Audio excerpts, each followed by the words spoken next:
제가 어릴 때는요, 우리 동네에 지점토 같은 흙으로 아주머니 집에서 마당이 넓은 데다가 두꺼비를 만들어서 그 두꺼비를 계속 말리고 작업하고 도료 칠하고 막 이랬어요.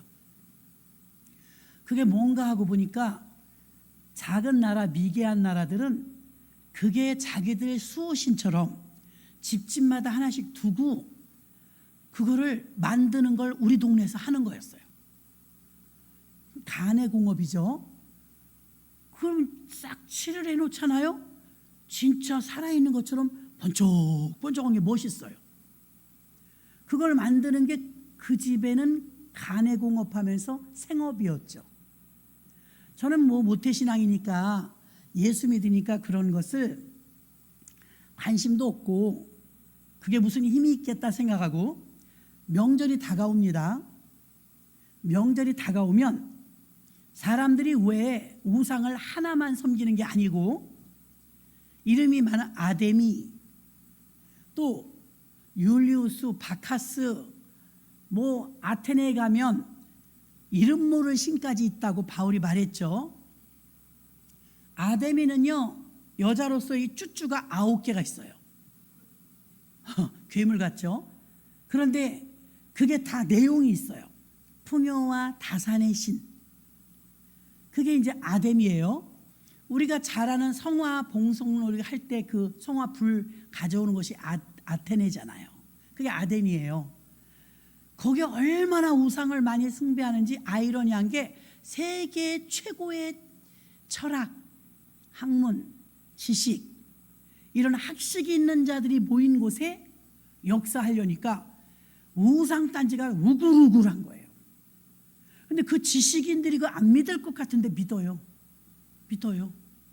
오히려 정치인, 서울대를 나온 사람이라 할지라도요, 의외로 많은 사람들이 연약해갖고 점쟁이 찾아다니는 경우가 있잖아요. 그런 것과 비슷한 거예요. 바울이 이 마을에 갔더니 점쟁이도 있고 우상을 숭배하는 걸 보니까 오라통이 치밀잖아요. 가짜인데. 전에도 말씀드렸지만 라반의 집에는 수호신이 있었어요. 드라빔이라고. 그 드라빔이라는 수호신이 자기 집을 지켜준다고 믿는 거예요. 근데 믿음이 연약한 라헬이 야곱의 부인이죠. 그거 훔쳐온 거예요. 독립하면서, 분가하면서. 그러니까 라반이 뒤쫓아와갖고, 야, 너네가 분가하는 건 좋은데 우리 수호신은 가져가면 안 되지. 그러니까 야곱이 부인이 훔쳐온 걸 몰라요.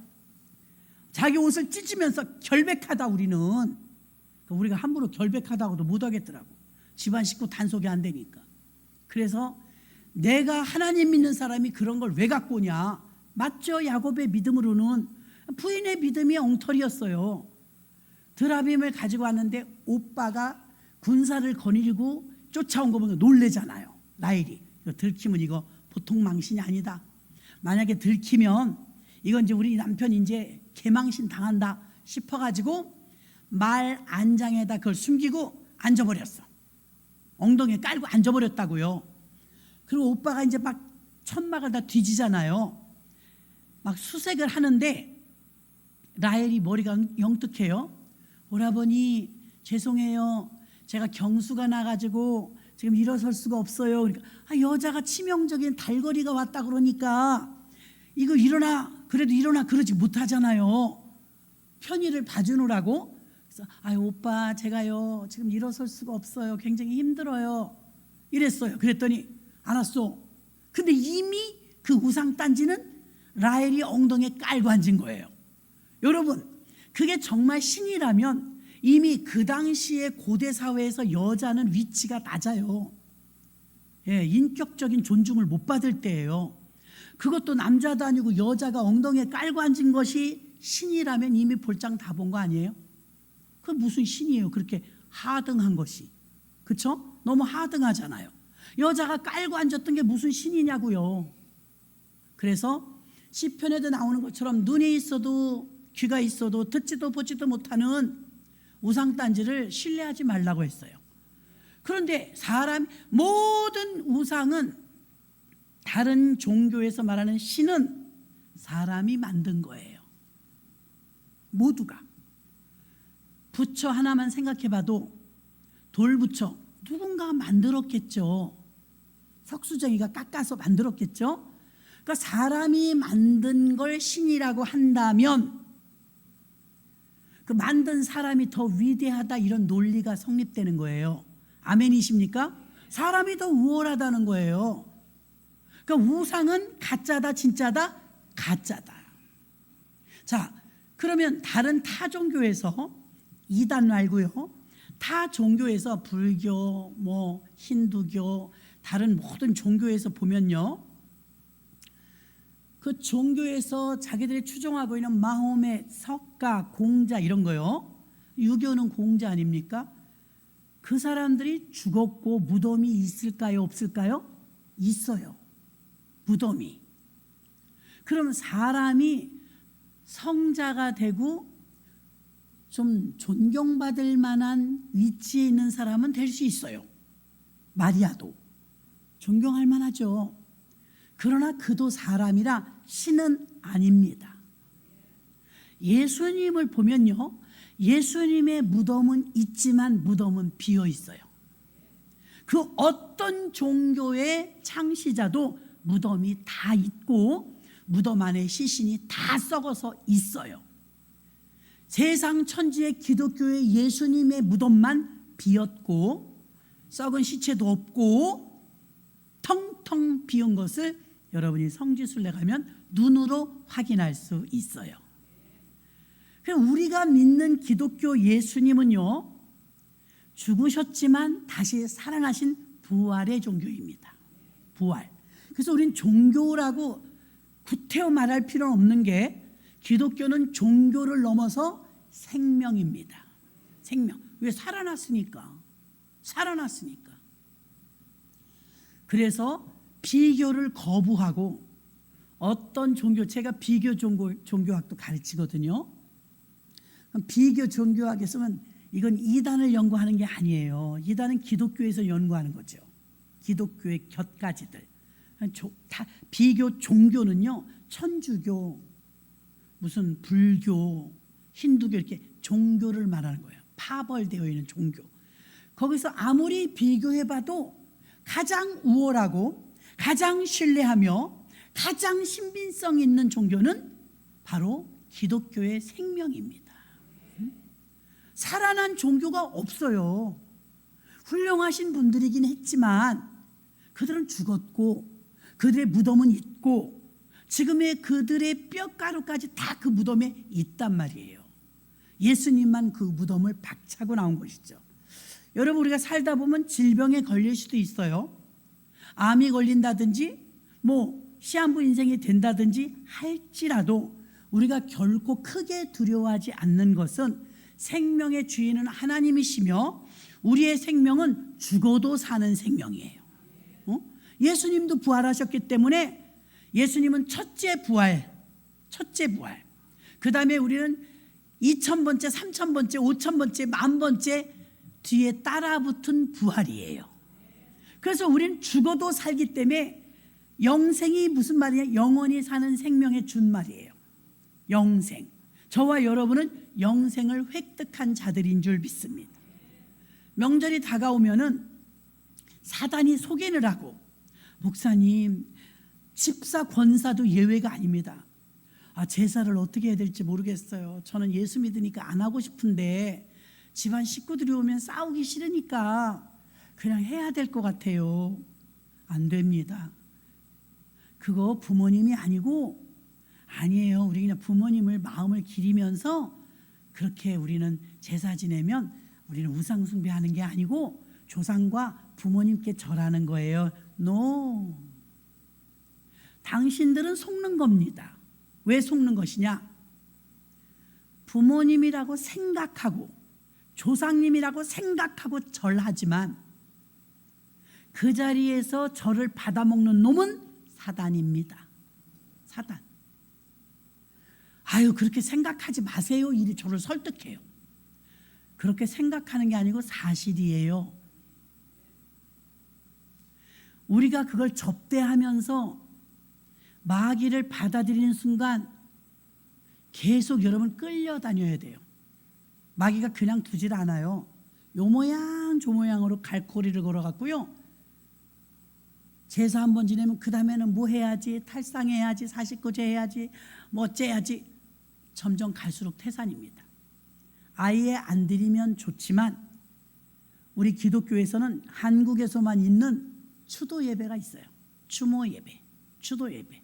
자, 죽은 사람에 대해서 무슨 추도를 하고 추모를 하냐, 이미 끝났는데. 예, 맞아요.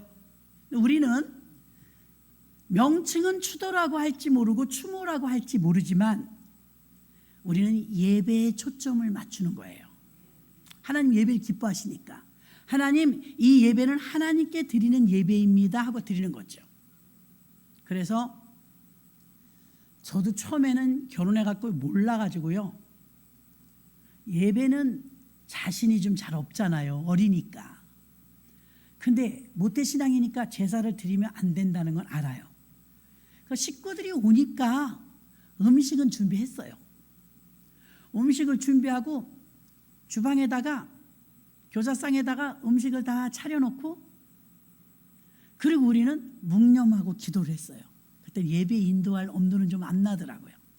그 묵념하고 이렇게 기도를 하고 음식을 먹었는데, 지금 생각하면 웃긴 게, 음식은 왜 차려놔? 지금 생각하면 웃긴 거예요. 근데 여러분, 음식의 용도가 저 마음속에서는 식구들 먹이려고 한 거예요. 식구들 먹이려고. 그래서 그렇게 했습니다. 그 다음부터 나중에 생각하니까, 아, 이거 음식 차리는 거 더 웃긴다. 예배 드리고 음식 차리자. 그 예배 드리고, 지금 명절 되면 예배 드리고 음식 차려요. 아주 깨끗하고 좋습니다. 그런데 가끔 이런 소리를 제가 들어요. 목사님, 상담할 게 있어요. 뭐예요? 시아버지가 꿈에 나타나갖고요, 배고프다 그런데. 그런 얘기 많이 들어요. 아가 배고프다 그러면 인정상, 아우 내가 믿음은 있지만 나 외면을 못하겠어요. 우리 시아버지가 배고프시다는데 가슴이 아파가지고 제가 이번 명절에는요, 하나님께 나중에 회개하고요, 내가 제사상 차려서 우리 시아버지 실컷 드시고 가게 하려고요. 주여, 시아버지가 오지도 가지도 못하는데 어떻게 드세요? 정신 좀 차리세요. 왜냐? 만약에 정말 불쌍해서 드려야 된다면 매일 드리지, 왜 명절만 드려? 굶어 죽겠네. 죽은 사람 또 죽겠네. 모든 인생은 성경엔 일생이라고 그랬어요. 한 번밖에 못 살아. 불교에서 뭐래요? 내 전생에 나라, 전생이 어디 있어요? 불교에서 왜 고기를 못 먹는지 알아요? 개고기, 소고기, 닭고기, 오리고기 왜 못 먹는지 알아요? 그 할아버지일까 봐. 아, 진짜예요. 윤회설을 믿거든요. 인생이 돌고 돈다. 언제 내가 개미로 태어날지, 내가 언제 사자로 태어날지 몰라서 짐승을 못 먹는 거예요. 방생해 주잖아요. 여러분, 만약에 우리가 윤회설을 믿는다면 우리도 못 먹어요. 내가 소고기 먹었는데 소가 우리 할아버지면 어떡해? 그죠? 걱정하지 마세요. 마음껏 드세요. 왜 그러느냐? 모든 인생은 한 번 왔다 가는 것이 정한 이치요. 하나님 이렇게 말씀하셨거든요. 모든 인생은 일생입니다. 단회적으로 끝나요. 그러니까 뭐 할아버지가 오시고 어머니가 오시고, 아니에요, 내가 똑똑히 봤어요. 우리 시아버지가 나오시고 아가 배고프다 그래서 마음이 아파갖고요. 그럼요, 보세요.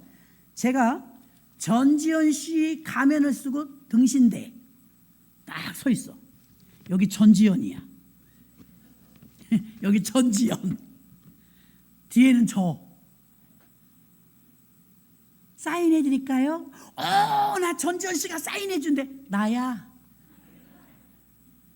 가면이라 이 말이에요. 가면. 그거 못 만들 것 같아요, 여러분? 야, 진짜 요즘 무서운 세상이에요. 왜 무서우냐? 어떻게 하다 지나가다 텔레비를 봤는데요, 옛날에 재미있었던 전원일기라는 드라마가 있었어요.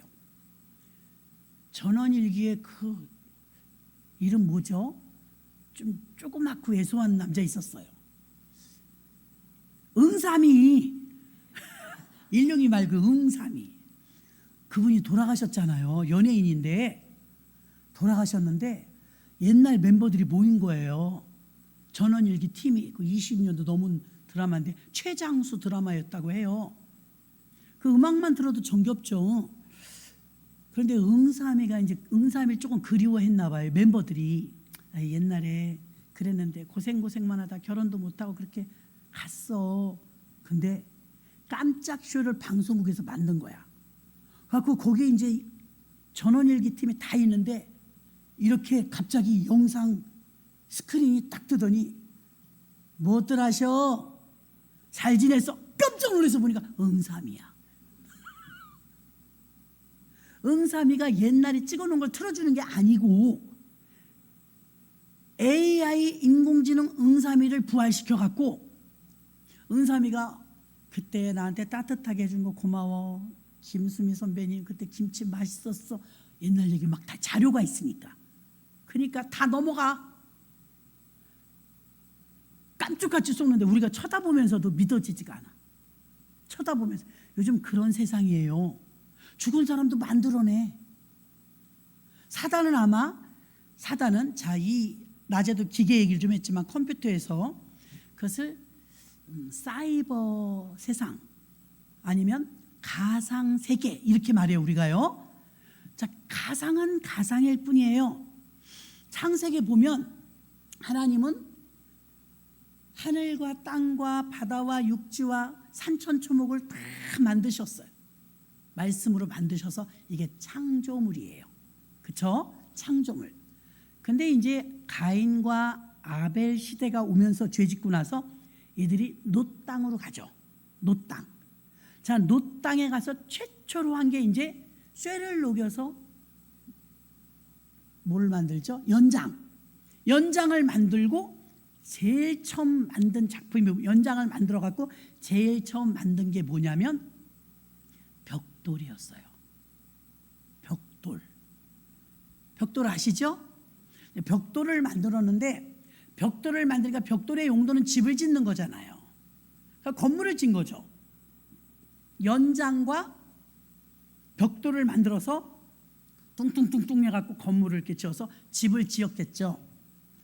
그렇게 만들으니까 아담과 하와가 살던 에덴 동산에서는 사실 집은 없었던 것 같아요. 그렇죠? 온도며 뭐며 이런 게 그냥 쾌적했나 봐요. 집은 뭐 기록이 없어요. 근데 가인과 아벨 대로 내려오면서부터 집이 지어지거든요.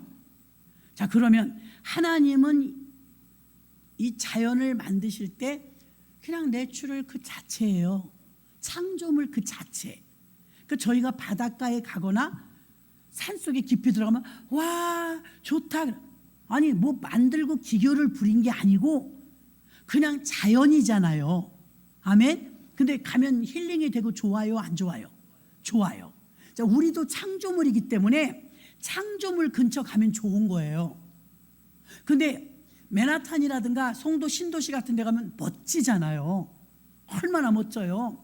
엊그제 또 여의도에서 뭐 불꽃놀이도 했다고 그래요. 뉴스로 봤어요. 그러면 사단이 얼마나 간교하냐면요. 우리 인간의 수명은 홍수 이전에는 800살, 900살까지 살고 성경에서 제일 오래 산 사람이 969세 무두셀라죠. 무두셀라. 그런데 그 다음부터 이제 생명이 연한이 자꾸 줄어요.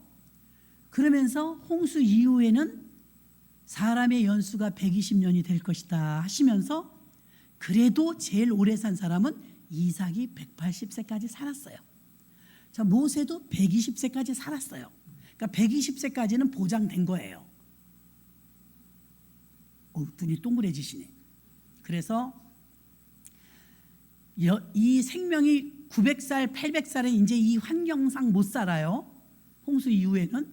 근데 이제는 120살까지는 살 수 있다 이 말이에요. 근데 요즘에 현대자동차에서 도입한 로봇이요. 매일 노조 때문에 골머리를 썩었던 기업주들이 하도 강성노조에 견디다 못하고 노란 봉투법이 통과되자마자 휴머노이즈 해갖고 딱 로봇을 다 채용해 버렸어요. 근데 얘가 달리는데 우리처럼 이렇게 부드럽진 않지만 뛰는데 잘 뛰더라고요. 뭐 짚는 것도 좀 어설프긴 해도 이렇게 갖고 다 해요. 그런데 걔 로봇 하나가 세상에 24시간 일한대. 이제 여러분 중에서도 사업하시는 분들 봐요. 이번 추석은 열흘을 쉰대. 열흘. 그럼 업주 입장에서 너무 힘든 거예요. 30일 중에 열흘을 노는데 한 달치 월급을 다 줘야 되고 떡값도 줘야 되잖아요. 근로자들은 좋아서 난리지만 기업주들은 이게 보통 일이 아니에요. 대기업은 상관없지만 작은 데들은 얼마나 힘들겠어요. 그러니까 사람은 얼마나 까다로운지, 아프면 아프다고, 어떤 대책 없는 아이는 알바생이지만 편의점에 갔는데 일하기 싫더래. 갔어. 그냥 갔어. 비워놓고. 근데 그 중에 손님 중에 여러 명이 손님의 줄을 쭉 섰는데 어떻게 된 거야? 어떻게 된 거야? 하는데 캐셔의 경험이 있던 젊은이가 자기가 가서 막 계산해 주고, 난 별꼴을 다 봐요 진짜. 대책이 없다. 그렇게 대책이 없어요? 자기 책임감도 없어. 어떻게 남의 사업장을 그렇게 무대책으로 해놓고 없어져 버려. 그 만나갖고 너 어디 갔냐? 왜 일하다 없어져? 하기 싫어서요. 이래? 두통이야. 두통 진짜. 사람들은 이렇게 변덕이 있단 말이에요. 감정도 예민하고. 로봇은 있어요, 없어요? 없죠. 24시간 일하는데 로봇은 휴무 주세요, 휴무. 보너스 주세요. 이런 말을 안 해. 그러니까 100사람이 할 일을 이렇게 로봇 하나가 한대요. 처음에 초기 비용은 많이 들죠. 그렇지만 속 썩는 거 생각하고 사람이 막 애먹이는 거 생각하면 로봇이 기업주들 입장에선 훨씬 이익이다 이 말이에요. 가성비로는 그렇다 이거예요. 자, 그럼 봐요. 하나님은 창조물이고 우리도 창조물이에요.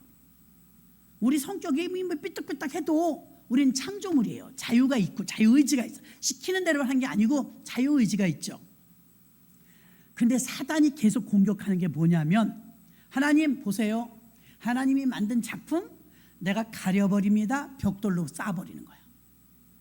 자기들이 만든 벽돌로, 사람의 힘으로 만든 벽돌로, 연장으로 건물을 턱턱 지어가지고 자연을 막아버리네. 자연에서 못 살게 해버리네. 그리고 낄낄거리고 웃을 거예요. 조롱하더니 하나님이 만든 작품보다 우리가 만든 걸 인간들이 더 좋아해요. 자, 더 나가서 로봇을 보세요. 24시간 일한대요. 하긴 잠 안 자니까 전기 코드만 꼽으면 일하는 거예요. 그래서 사람은 10시간 이상 일하면 졸아.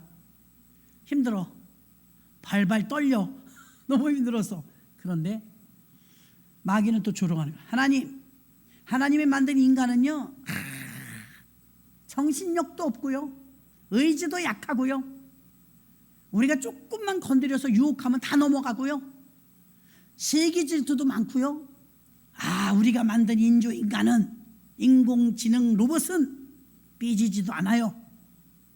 말도 잘 들어요. 하나님, 우리가 만든 인간이 더 낫지 않아요?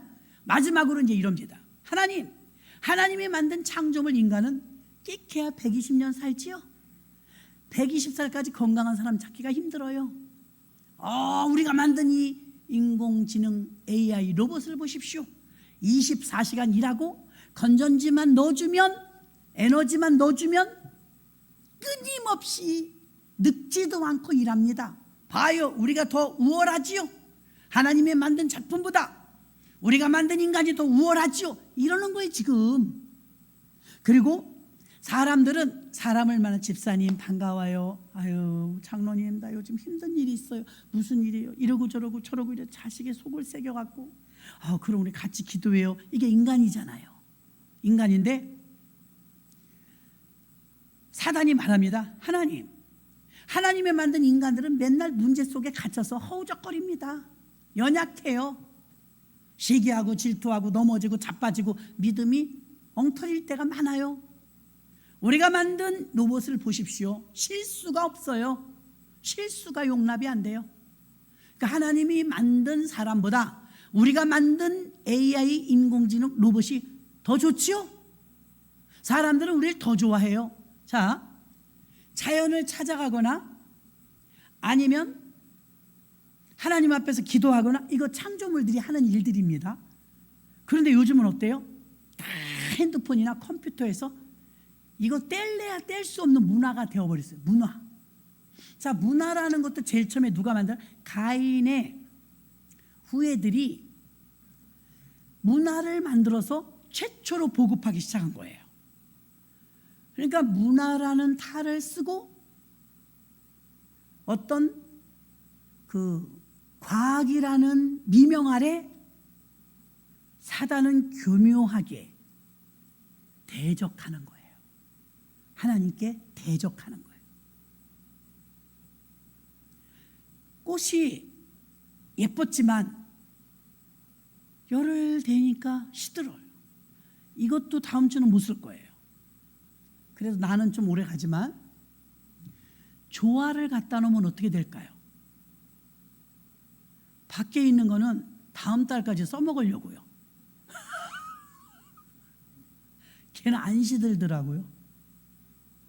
한번 작년엔가 3단 화환을 났는데 나중에는 진리돼요. 그래서 버렸어요. 예쁜 건 변하지 않는데 사람 측에서 볼 때 이게 맨날 똑같아.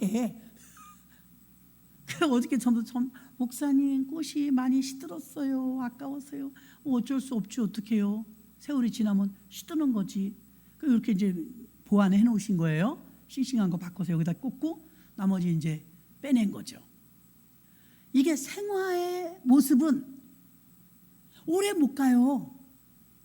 그런데 사람들이 조화를 받을 때 그렇게 기뻐하지 않아요. 생화를 선물하면 어머나 좋아해요.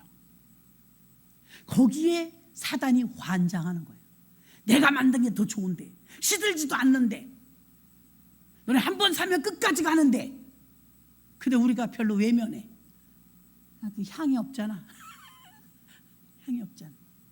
우리는 병도 들고 기억력도 나이 들면 잊어버리고 진짜 연약해요. 연약한데 우주 만물 가운데 우리가 병들었어도 가난했어도 하나님이 우리가 최고라네. 엄청난 사랑을 받고 있는 거예요. 창조물인 우리들이 계산을 두들겨 보면 로봇이 훨씬 낫다니까요. 그런데 죽은 사람을 살려내는 기술, 죽은 사람을 불러내서 그 목소리 그대로 현대 얘기를 해. 현대. 아무개나 작품 들어간다며 현대 얘기를 한다니까요. 옛날 걸 찍어놓은 걸 보여주는 게 아니에요. 그건 옛날 얘기예요. 그걸 보면서 무섭다. 세상이 정말 무섭다. 보고 싶은 사람 죽은 사람 다 채워주니까 슬픔에 겨운 사람들이 이제 복원시켜갖고 그 인공 AI 로봇 부모님 보고서 울고 불고 막이 좋아서 신납니다. 그러나 여러분 가짜입니다. 가짜예요. 하나님은 창조물이니까 진짜, 마귀는 가짜. 효율적으로 봤을 때 가짜가 좋아 보여요. 우리들도 그러잖아요. 그래서 창조물과 피조된 어떤 가짜와의 싸움이에요. 싸움. 영적 전쟁은 사단은 언제나 우리를 공격하고 있기 때문에 믿음으로 선한 싸움을 싸우라고 말해주고 있습니다. 영적 전쟁을 난 하고 싶지 않아요. 난 편안하게 그냥 살고 싶어요. 근데 마귀가 그냥 두질 않아요. 하나님 믿는다는 그 이유 하나 때문에 사사건건 걸고 넘어집니다. 우리를 괴롭히려고 합니다. 그러니 영적 전쟁에서 주의해야 될 것 3가지만 알려드립니다.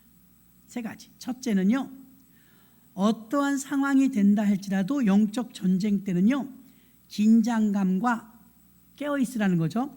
헌신이 필요하고 지치기가 쉽지만 여러분 안정감을 유지하시기 바랍니다. 믿음으로. 무슨 말이냐면 다윗이 그토록 고난을 겪으면서도 파란만장한 죄를 지으면서도 영혼은 건드려지지 않았어요. 가끔 여러분 그럴 때 있지 않아요? 막 분노를 표출하면서 화를 냈지만 속은 잠잠할 때 있어요. 의연하고. 그 사람은 안정감이 유지되고 있는 거예요. 별것도 아닌데 막 노발대발하면서 속에서 용서가 안 되고 부글부글 끓고, 그는 속까지 건드려진 거죠. 안정감을 유지하셔야 마귀를 대적해서 이길 수가 있습니다. 영적 교제에서 우리는 언제나 섬김이 필요한데요, 마라톤과 같은 영적 전쟁이 장기적이기 때문에요, 들쑥날쑥이 굴곡이 크면 안 됩니다.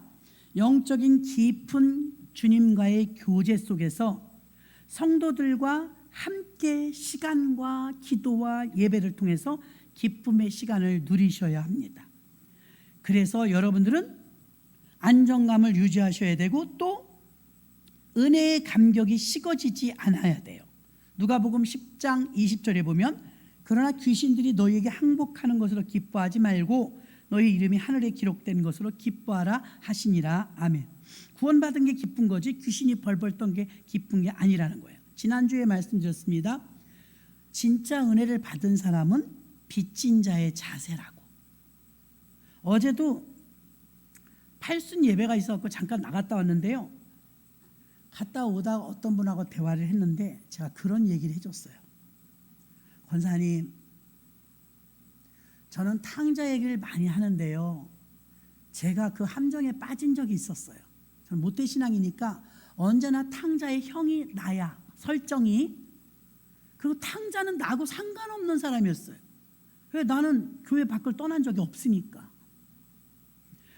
탕자가 잘했나 탕자의 형이 잘했냐 하면, 인간적인 잣대로 보면요, 충분히 탕자의 형이 화나는 거 맞다고 생각이 들어요. 저는 거기 있었으니까요. 탕자 형이 이렇게 말합니다. 아버지가 나와서, 네 동생이 살아왔는데 죽은 줄 알았는데 살아왔는데, 그래서 잔치를 하는데 너 왜 안 들어와? 하도 안 들어오니까 아버지가 나갔잖아요. 그때 이제 폭발하죠, 분노가. 아버지, 내가 이날이 때껏, 모태신앙이죠, 아버지 집에서 내가 이날입 때 충성하고 섬기면서 내가 한 번이라도 속 썩인 적 있습니까? 없지. 내가 아버지 말에 불순종한 적 있습니까? 없지. 근데 창기와 함께 재산을 다 탕진하고 돌아온 저놈에게는 송아지를 잡아서 잔치해주고 떡을 해주고 동네 사람을 초청해서 파티를 해요. 나는 뭐예요? 나는 아버지 말을 한 번도 어긴 적이 없는데, 아버지 재산을 내가 탕진한 적도 없는데 나를 위해서 염소 한 마리라도 잡아준 적이 있습니까? 나 안 들어갑니다. 섭섭합니다. 이렇게 말한 거예요. 나 그 말씀 읽고 들을 때마다 그렇지, 맞아, 제가 그랬던 사람이라니까요. 여러분들은 믿음이 좋아갖고 아유 목사님 그 쪼잔하게 왜 그래. 제가 쪼잔했었어요. 불의하다고 생각한 거예요. 불의하다고. 근데 깊이 들어가니까 아버지의 뜻을 몰랐던 거예요. 아버지가 그때 이렇게 대답을 합니다. 예, 내 것은 다 네 것이로되. 이미 동일시하는 거, 본인하고 큰아들하고 동일시. 그래, 쟤는 태어나서 여태까지 속도 한 번 안 썩이고 내 곁을 떠난 적도 없고, 쟤가 아니면 내가 농사를 임하는 걸 어떻게 다 지었겠어. 기특한 놈, 내 자식 기특하다, 마음으로 이러고 계셨던 거예요. 그래서 내 것은 다 네 것이다. 동일시하는 거야. 아버지가 내 건 다 네 거야. 그러나 네 동생이 죽은 줄 알았는데 살아왔으니까, 이게 생명이 살아왔으니까 축하해야 될 일 아니냐. 우리 그래도 부자인데 소 한 마리 잡았다고 이상 있는 집이 아니다. 왜 같이 기뻐하지 못하니? 아버지 말이 이거거든요. 교회 안에는 이 두 아들밖에 없어요. 어떤 사람은 탕자 같은 마음으로 주의 일을 해요. 예배 드려도 감격스럽고요, 말씀이 늘 내 말씀이고요, 그리고 나를 받아주신 주님의 은혜가 너무 커서 빚진 자의 자세라 이 말이에요. 근데 율법처럼 구약의 율법주의자들처럼 탕자의 형 같은 그런 부류가 의외로 너무 많아요. 판단하고 정죄하고 네가 잘했니 잘못했니 매일 이 싸움이에요. 제가 은혜를 받고 나니까 성령의 충만함이 임하니까 내가 탕자더라고. 주님 앞에 눈물 콧물 쏟으면서 은혜 받았고 하나님 감사합니다 했는데 한참 교회를 다니다 보니까 식어. 마음이 그 벅찬 감사 감격이 식어. 그냥 식었나 보다. 그 열정이 조금 가라앉았나 보다. 감격이 좀 엷어졌나 보다. 이렇게 생각했는데 탕자처럼 다 탕진한 거더라고요. 세상에 묻혀 사느라고 은혜고 감사하고 다 놓친 거예요. 그 지난주에 말 얘기했잖아요. 당근 보고 막 달려간다고. 다윗이 위대한 것은 여호와여 내 죄가 항상 내 앞에 있나이다. 자세가 평생 이랬다니까요. 평생 내 죄를 내가 알렸다. 다 몰라요. 잊어버려요. 그런데 다윗은 나 같은 극악무도한 죄인을, 간접적인 살인자를, 음탕하고 방탕했던 엄청난 간음을 한 자를 하나님이 용서해 주신 은혜가 너무나 감사합니다. 이걸 사람들에게 말하면 흉이 되지만 아무에게도 말하지 않았어요. 다윗은 하나님에게만 토설하면서 주여 내 죄가 항상 내 앞에 있나이다. 고개가 숙여지는 거예요. 그럼 네가 잘했니 못했니 이런 말을 못해요. 왜? 내 죄를 내가 아니까. 아멘이십니까? 여러분에게 은혜가 떨어졌다, 남에게서 불평과 불만이 나왔다, 다 이 부류예요. 그 순간 여러분 탕자의 형이 된 거예요. 내가 이만큼 했는데 넌 뭐 했냐 이거예요. 우리가 이제 추측해 보는 거예요. 탕자는 돌아오고 나서는 늘 받던 밥상이 감격스러웠을 거예요. 집 나가기 전에 그건 매일 받던 밥상이에요. 근데 실패를 경험하고 돌아왔을 때 밥상은 너무 소중한 거예요. 그렇죠? 느낌과 감회가 다르다 이거예요. 저와 여러분이 사람들한테 비굴하게 나 죄인이었어 이런 말을 할 필요는 없어요. 하나님은 못 속이잖아요. 하나님 앞에 내가 죄인이었다는 자세가 여러분에게 떠나는 순간 우리는 금방 교만해져요.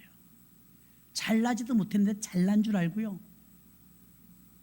용서해 주셨는데 아무 죄도 없었던 것처럼 뻔뻔해지고요. 어쩌면 그 면역력이 너무 강해지면 완악해져서요. 내가 괴물이 되어가도 몰라요. 진짜 은혜와 사랑은요. 주 예수 그리스도의 그 보혈의 피가 나를 용서해 주셨고 그 용서함 때문에 내가 참으로 자유를 누렸다는 이 감격에서 벗어나지 말아야 합니다. 아멘. 그 감격에서 벗어나지 말아야 돼요. 그래서 이 균형을 잃지 말고 빚진 자의 자세를 놓치지 말아야 됩니다. 또 복음을 증거할 때 여러분 사람들에게 오는 비난을 감수해야 돼요. 예상하라 이거예요. 어제 우리 전도했습니다. 우린 핍박 별로 받지 않았어요. 때로는 핍박 받아요. 근데 우리 감수해야 돼요. 그러려니 해야 됩니다. 성숙한 사람일수록 비난을 잘 다룹니다. 비난을 받아도 잘 다루어요. 그러나 예상치 못한 비난이 있을 것입니다. 그래서 사도행전 19장 23절에 그때쯤 되어 이 도로 인하여 기독교 도로 인하여 적지 않은 소동이 있었으니 또 사도행전 11장 2절 베드로가 예루살렘에 올라갔을 때 할례자들이 힐난하여 자 비난합니다.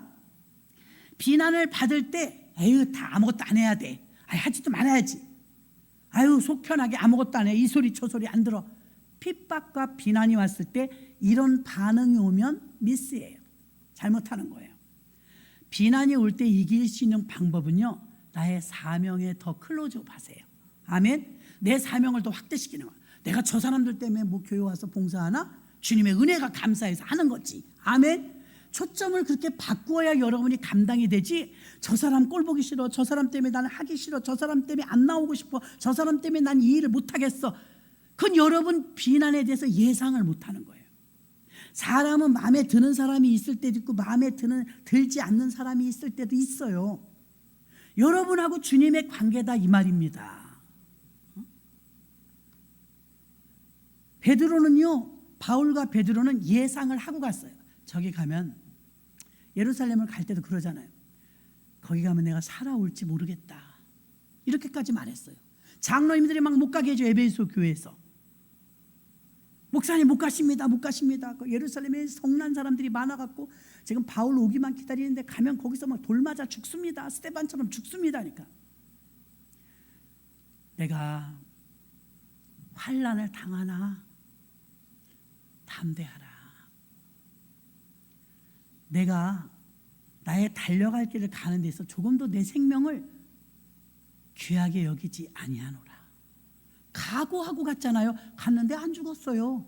핍박은 받았지만 안 죽었다고요. 무사히 로마까지 간 줄로 믿습니다. 그러니까 여러분도 복음을 증거하거나 예수쟁이로 살려면 예상을 좀 해야 돼. 핍박이 있다는 거예요. 명절이 다가오잖아요. 유난도 어지간히 떠내 이제 핍박이 올 수도 있어요. 그럼에도 불구하고 괜찮아. 자기들이 날 살려준 게 아니라 우리 예수님이 나를 살려주셨기 때문에 예수님께 초점을 맞추시기를 바랍니다.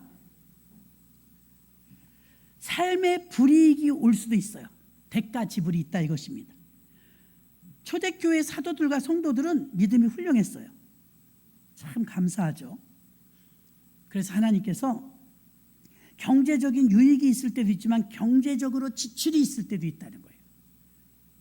어려움을 겪을 수가 있습니다.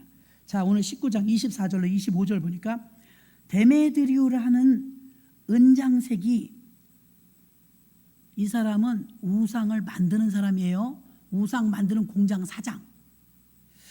아데미의 은감실을 만들어 직공들도 적지 않게 뭘 한대요? 벌이를 하더니. 돈 잘 벌었다 이거, 우상 만들어서.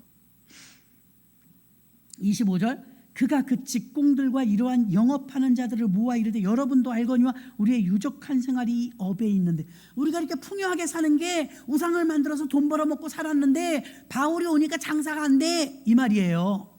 바울이 오니까 우상이래, 이게 하나님만 믿으래. 그럼 이게 물건이 팔리겠어? 이 물건이 팔려서 우리가 유복하게 살았는데, 이해되죠 여러분? 그 이야기를 하는 거예요. 그러니까 은장색이 싫은 거예요. 바울이.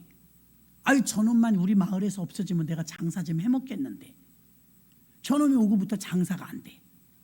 그 핍박이 오기 시작합니다. 극장에다 사람을 몰아넣으면서 예수 믿는 사람들, 바울의 제자들을 다 가둬버렸어요. 이제 핍박하려고. 바울이 쫓아가려고 그러니까 다른 사람들이 말리는 거야. 지금 참으세요. 지금 그 극장에 가면 똑같이 취급을 받습니다. 보호돼야 되니까 지금 잠시 스톱했다 가십시오. 그래서 지금 막는 장면이 오늘 대목입니다. 오늘 말씀은 성도들이 믿음으로 산다는 게 과감하게 불이익도 예상을 하라 이거예요.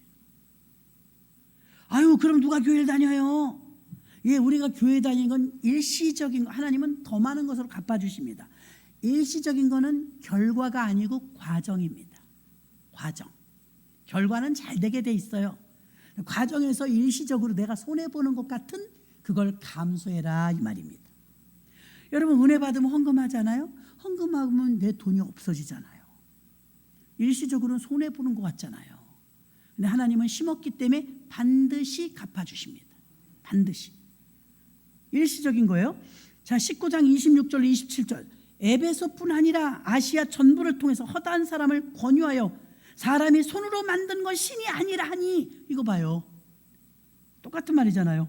그대들도 보고 들었지 않냐? 우리의 이 영업이 천하여지고 위험할 뿐 아니라 큰 여신 아데미의 전강마저 경홀히 여김이 되고 온 아시아와 천하가 위하는 그의 위엄도 떨어질까 하노라. 이제 밥벌이도 걱정하고 아데미의 신전이 약화되는 게 걱정되는 거죠. 복음을 반대한 사람들의 영적인 도전이 있는데요. 복음 전도와 선한 사역이 영적인 공적으로 인해 포기되지 않도록 사단은 교묘한 속임수로 우리의 행하는 사역을 멈추게 하려고 합니다. 여러분이 성령 충만하면 영혼을 건지거든요. 막 눈물을 흘리며 기도하거든요. 그걸 막는 거예요. 막는 방법 첫 번째, 마귀가 쓰는 우리가 영적으로 전진하지 못하도록 막는 방법 첫 번째, 분열을 일으켜요. 분열.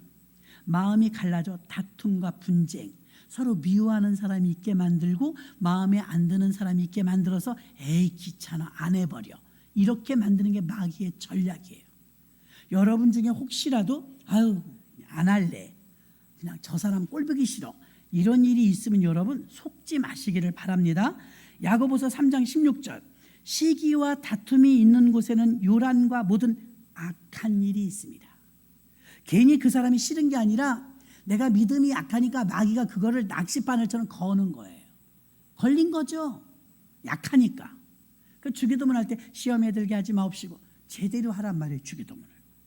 시험에 들지 않기를 진정 원하는 마음으로 주기도문을 하시기를 바랍니다. 쏙지 마시기 바랍니다. 두 번째는 정욕을 품게 합니다. 무슨 말이냐? 명예와 칭찬을 받으려는 마음의 욕심이 생겨요. 목사님이 인정해 주면 좋겠고 하나님이 인정해 주면 좋겠고 사람들이 칭찬해 주면 좋겠어. 그러면 일하는데 신나. 그것도 함정이에요. 그거 개의치 말고 하셔야 칭찬을 받을 때든 오해를 받을 때든 주님 앞에 하시기 바랍니다. 왜 그래야 마귀가 여러분을 못 건드려요. 요한일서 2장 16절에 이는 세상에 있는 모든 것이 육신의 정욕과 안목의 정욕과 이생의 자랑이니 다 아버지께로 쫓아온 것이 아니요 세상으로 쫓아온 것이라. 아멘. 안 그러면 교만해진단 말입니다. 교만해져. 마칩니다. 거룩한 영적 전쟁에서 오는 비난과 불이익을 예상하시기 바랍니다. 거룩한 사역을 위하여 받는 우리가 이 더운 나라로 선교를 간다 그러면 얇은 옷을 가져가잖아요. 예상하고. 더운 나라에 가는데 밍크 코트 가져가면 그 제정신이 아닙니다. 겨울에 몽골에서 오는데 못 간다고 그랬어요. 겨울에 몽골 가면 영하 30도입니다. 나같이 건강한 사람이 아침에 눈 떴다가 깜짝 놀랐다고 그랬잖아요. 그래서 나는 숨을 쉬었을 뿐이야. 그 문을 열고 문 열고 숨 쉬면 안 돼요. 놀랐어요. 그 찬 기운이 일로 들어가서 여기서 벌써 시려. 아이고, 웃긴 나라 다 봤어 진짜. 왜 그렇게 추운 거야? 그런 추운 나라에 저희가 여러분 영상으로 보셨지만 제가 단기 선교 몽골 겨울에 갈 때 칭칭 감고 갔잖아요. 사진 보셨잖아요. 막 둘둘둘둘 말고 솜으로 막 눈만 빡 꾸미내놓고 거기 갈 때 반팔 가져가 봐요. 죽어요. 예상한단 말입니다. 사람도. 마귀가요. 여러분이 성령 충만하면 예상해야 돼. 싸울 준비해야 돼. 근데 여러분이 은혜가 없잖아요. 성령 충만하지 않잖아요. 싸울 태세가 안 돼 있잖아요. 안 건드려 마귀가. 놀아라 잘 자라 우리 아가 이래. 잘해 그냥. 야 교회도 오지 마. 예배도 오지 마. 너 평안하지 않냐? 그냥 쉬어. 건드릴 필요도 없어요. 성령 충만하고 막 부들부들 떨며 기도하는 사람은 늘 깨어 있어야 돼. 피곤합니다. 엄청 피곤해요. 그럼에도 불구하고 영적 전투자들이 있기 때문에 마지노선들이 안 넘어가는 거예요. 안 넘어가는 거. 영적 전쟁에서 믿음의 방패를 가지고 방어할 것은 첫째 비난을 감수하고 둘째 불이익을 이겨낼 만한 대가 지불을 예상하며 영적인 공격을 감당하려는 예상. 여러분들 준비하시는 여러분들 되셔서 정말로 오늘 제목과 같이 믿음의 방패를 준비된 여러분들 되시길 주님의 이름으로 축원합니다. 말씀을 생각하시면서 한 2분 정도 통성으로 기도합니다.